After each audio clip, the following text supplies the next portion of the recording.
Halo teman-teman, selamat datang di Undang Project. Perkenalkan, nama kakak yaitu Kak Uce. Kali ini kita akan belajar tentang sains di kelas 6, materinya yaitu perkembangbiakan tumbuhan dan hewan. Kakak harap teman-teman semua dapat mencapai tujuan pembelajarannya ya. Yang pertama yaitu kakak harap teman-teman semua mampu mengidentifikasi cara perkembangbiakan tumbuhan. Yang kedua, kakak harap teman-teman semua mampu mengidentifikasi cara perkembangbiakan pada hewan. Dan terakhir, yaitu kakak harap teman-teman semua dapat menyajikan karya tentang perkembangbiakan tumbuhan atau hewan. Itu dia tujuan pembelajaran yang teman-teman harus dicapai ya. Semangat!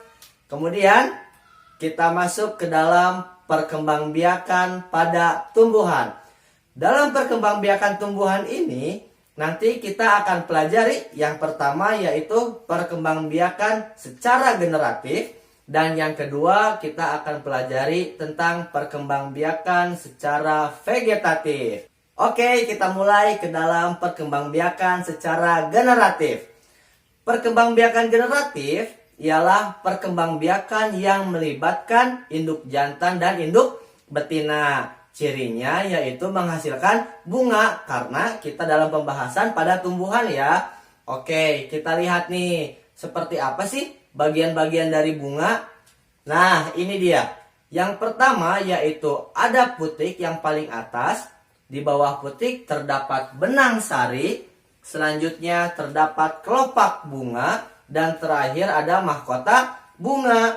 Nah, putik pada tumbuhan ini atau pada bunga, dia berperan sebagai alat perkembangbiakan betina. Sedangkan benang sari, dia berperan sebagai alat perkembangbiakan jantan.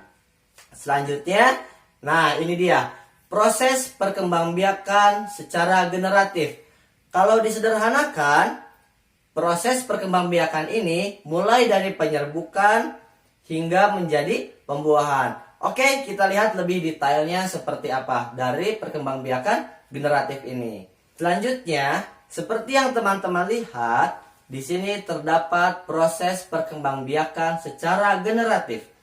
Yang pertama yaitu terjadinya penyerbukan ketika melekatnya serbuk sari ke kepala putik. Kemudian serbuk sari menuju bakal biji melalui buluh serbuk sari. Setelah itu terjadi proses pembuahan yang menghasilkan zigot.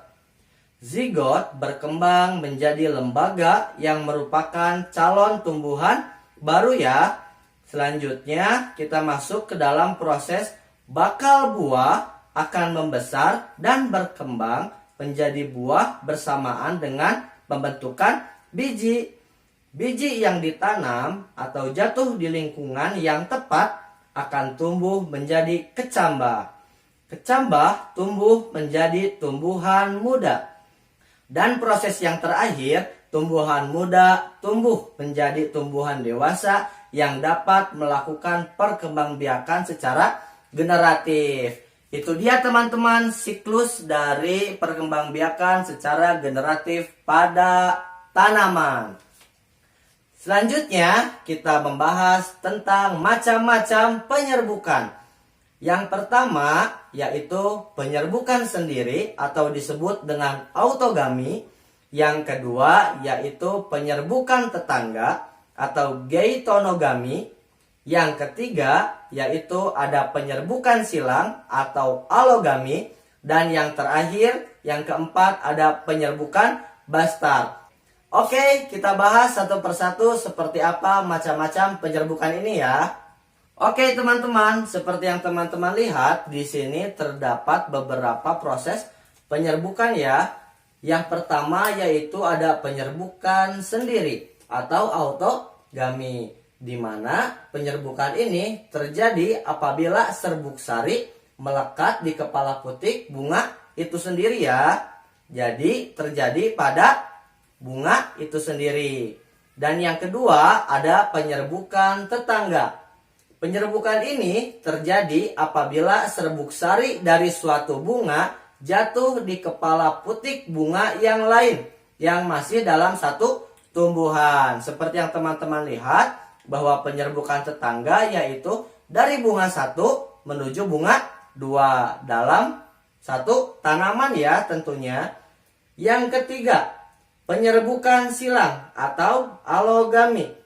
Penyerbukan ini terjadi apabila serbuk sari jatuh di kepala putik bunga pada tanaman yang berbeda, tetapi masih satu jenis. Dan yang terakhir yaitu penyerbukan bastar.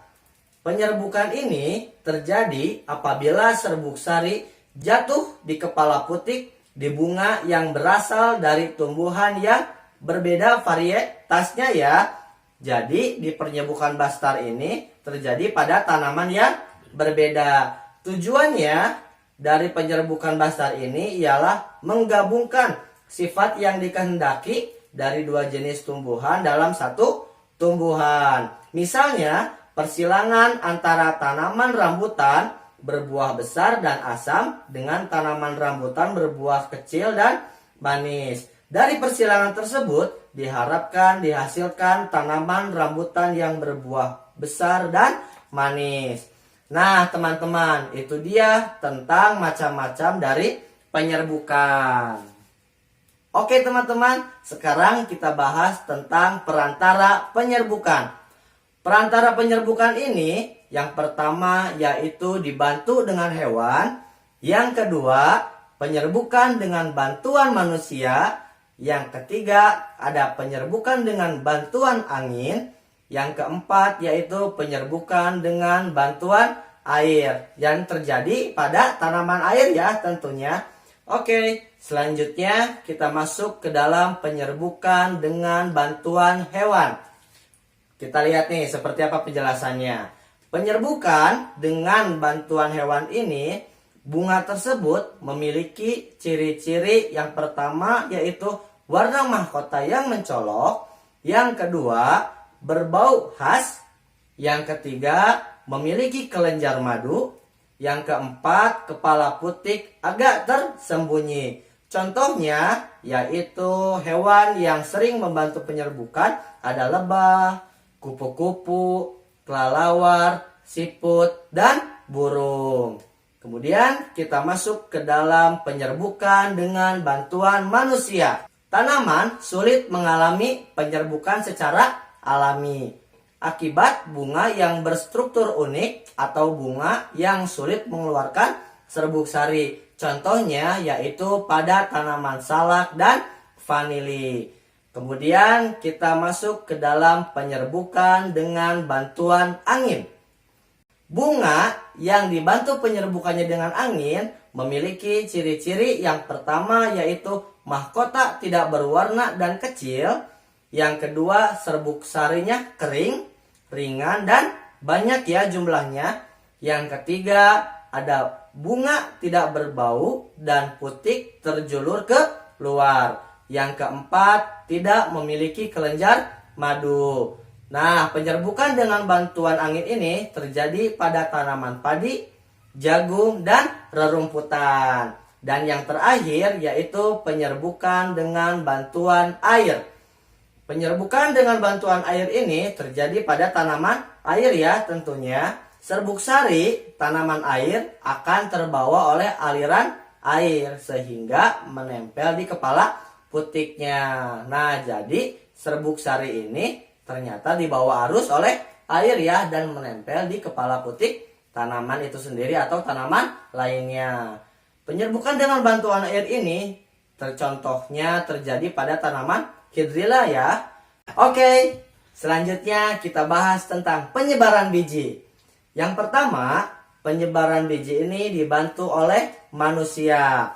Proses penyebaran biji dengan bantuan manusia dapat terjadi secara sengaja ataupun tidak sengaja. Penyebaran biji yang secara tidak sengaja dilakukan oleh manusia jika biji tumbuhan tersebut memiliki bentuk yang mudah melekat pada pakaian. Contohnya yaitu adalah tanaman rumput. Penyebaran biji dengan sengaja sering dilakukan manusia terutama dalam bidang pertanian. Contohnya yaitu seperti menanam padi, jagung, dan tanaman lainnya. Yang kedua yaitu penyebaran biji dengan bantuan hewan. Tumbuhan yang penyebaran bijinya dengan bantuan hewan biasanya adalah tumbuhan yang buahnya menjadi makanan hewan tersebut. Salah satu contohnya ialah hewan luwak yang membantu dalam proses penyebaran biji kopi. Yang ketiga yaitu penyebaran biji dengan gravitasi. Buah yang semakin matang akan bertambah berat. Akibatnya, buah mudah lepas dari tangkainya dan jatuh menuju tanah. Jatuhnya buah akibat pengaruh gravitasi bumi menjadi cara buah itu untuk menyebarkan biji tersebut. Yang keempat, ada penyebaran biji dengan tertiup angin. Tumbuhan yang penyebaran bijinya dengan bantuan angin memiliki ciri biji berukuran kecil dan ringan agar mudah tertiup oleh angin ya tentunya. Dan yang terakhir yaitu yang kelima, penyebaran biji dengan bantuan air. Tumbuhan yang penyebaran bijinya dibantu dengan air memiliki ciri hidup di dekat perairan ya tentunya. Misalnya tumbuhan pantai ataupun tumbuhan yang hidup di air. Contohnya yaitu tanaman kelapa dan bakau. Oke, itu dia tentang penyebaran biji. Oke teman-teman, selanjutnya kita bahas tentang perkembangbiakan secara vegetatif. Perkembangbiakan vegetatif ini ialah perkembangbiakan yang hanya melibatkan satu induk saja. Perkembangbiakan secara vegetatif terbagi menjadi dua proses ya. Yang pertama yaitu ada perkembangbiakan vegetatif secara alami. Dan yang kedua yaitu ada perkembangbiakan vegetatif secara buatan. Sekarang kita coba bahas tentang perkembangbiakan vegetatif secara alami. Yang pertama yaitu spora. Spora ialah bagian tubuh tumbuhan yang berfungsi untuk memperbanyak tumbuhan. Spora ini mirip seperti biji ya. Contoh tanaman pada spora yaitu lumut dan tumbuhan paku. Oke, nah ini dia teman-teman contoh dari tumbuhan lumut yang berada di sebelah kiri teman-teman. Dan yang sebelah kanannya yaitu contoh dari tumbuhan paku. Yang kedua yaitu tunas. Tunas ialah tumbuhan muda yang baru tumbuh dari bagian tubuh induk tumbuhan ya. Tunas ini terdapat pada tumbuhan pisang dan bambu. Contohnya yang kakak ambil yaitu pada tanaman pisang ya. Seperti yang teman-teman lihat, ada bagian yang sangat kecil yang baru muncul pada pohon pisang ini. Nah, itu dia yang dimaksud dengan tunas. Selanjutnya yang ketiga, akar tinggal. Akar tinggal atau disebut juga dengan rizoma ialah batang yang tumbuh menjalar di dalam tanah. Bentuknya seperti akar, berbuku-buku, dan pada ujungnya terdapat calon tunas.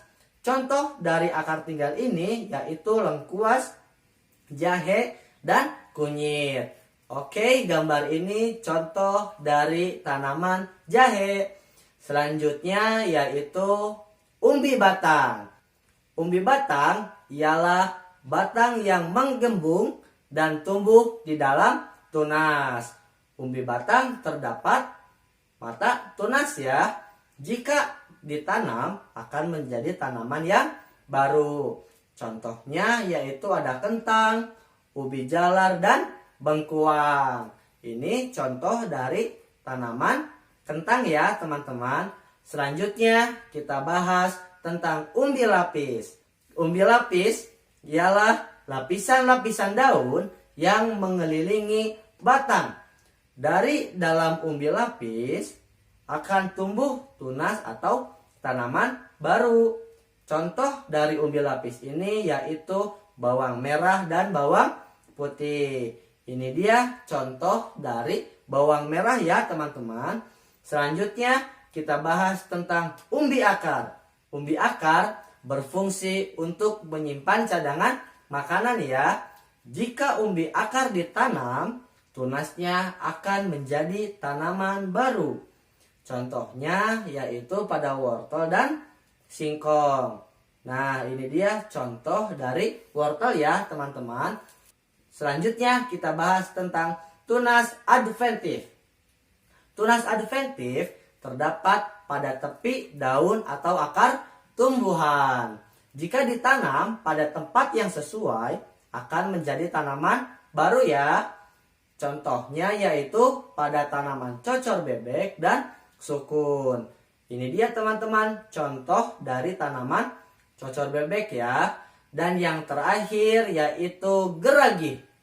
Geragi ialah batang yang menjalar di dalam atau di atas permukaan tanah. Contohnya kita dapat menemukan pada tanaman stroberi dan rumput teki ya teman-teman. Ini dia contoh rumput teki berada di sebelah kiri teman-teman. Dan yang sebelah kanan yaitu contoh tanaman stroberi ya. Oke, itu dia tentang perkembangbiakan vegetatif secara alami. Selanjutnya kita bahas perkembangbiakan vegetatif buatan. Perkembangan ini dengan cara dibantu oleh manusia ya. Tujuannya agar menghasilkan tanaman yang bermutu tinggi. Maksudnya dapat berbuah banyak, tahan terhadap penyakit, dan akarnya kuat ya.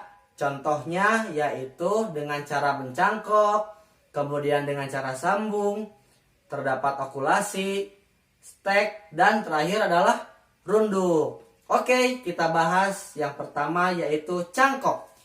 Cangkok dapat dilakukan dengan cara mengupas kulit batang yang berkayu ya, kemudian dibungkus dengan tanah yang berhumus. Kelebihan dari cangkok ini ialah yang pertama berbuah lebih cepat, yang kedua memiliki sifat yang sama dengan induknya.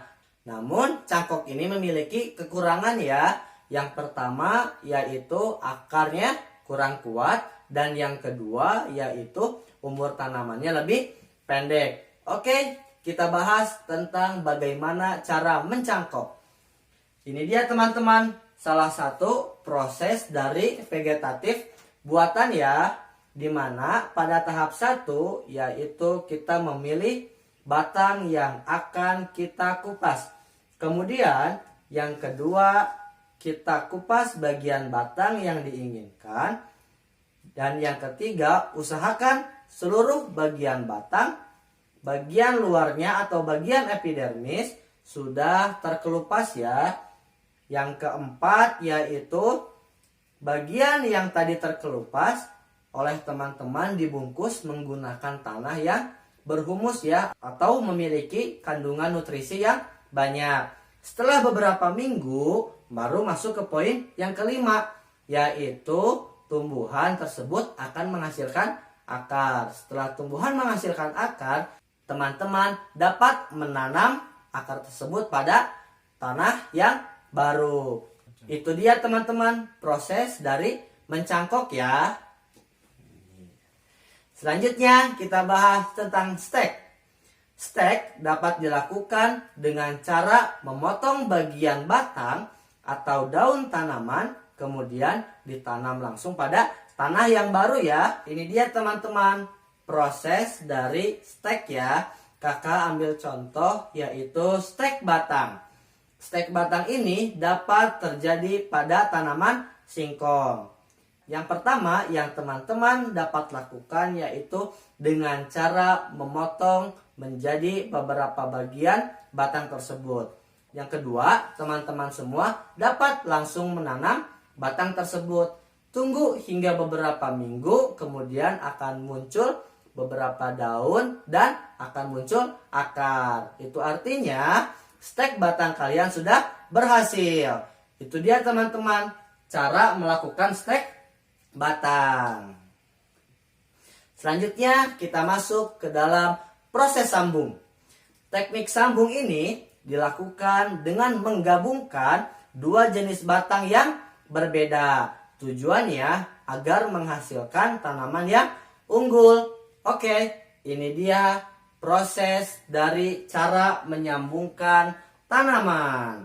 Yang pertama yaitu potong batang tanaman hingga berbentuk huruf V untuk batang bawahnya. Kemudian potonglah batang tanaman kedua berbentuk huruf V namun terbalik ya untuk batang atasnya. Yang kedua yaitu sambungkan kedua batang tersebut lalu ikatlah dengan plastik.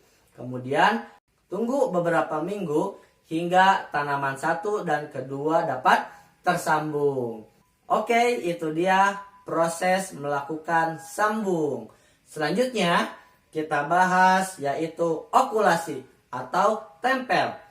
Teknik ini dapat dilakukan dengan cara menempelkan tunas ke batang tanaman yang lain. Tujuannya tetap ya agar menghasilkan tanaman yang unggul. Oke teman-teman, ini dia proses dari tahap okulasi. Yang pertama, teman-teman dapat melakukan iris kulit batang induk. Yang kedua yaitu iris kulit tanaman yang memiliki tunas selebar irisan pada tanaman yang pertama ya. Kemudian irisan yang dimiliki tunas ditempelkan pada tanaman yang pertama tadi. Dan yang terakhir, ikat bagian atas dan bawah tunas dengan plastik ataupun dengan ikatan lainnya. Tunas yang ditempel akan tumbuh dalam beberapa minggu. Itu dia teman-teman proses dari okulasi. Selanjutnya kita masuk ke dalam runduk. Runduk ini dapat dilakukan oleh teman-teman karena prosesnya sangat mudah. Teknik runduk dapat dilakukan dengan cara membenamkan atau menanam batang di dalam tanah. Syaratnya pada batang tanaman yang mudah dibengkokkan ya teman-teman. Seperti yang teman-teman lihat bahwa proses runduk itu hanya menanamkan batang yang dapat bengkok saja. Selanjutnya teman-teman tinggal menunggu beberapa minggu dan akhirnya tumbuhan tersebut akan mulai tumbuh dan berkembang ya. Itu dia teman-teman proses dari runduk.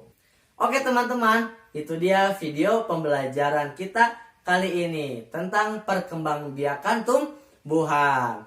Teman-teman, jika ada yang ingin ditanyakan, silakan teman-teman boleh mengisi di kolom komentar. Selalu ingat, like, share, and subscribe. Dukung kami di Undang Project.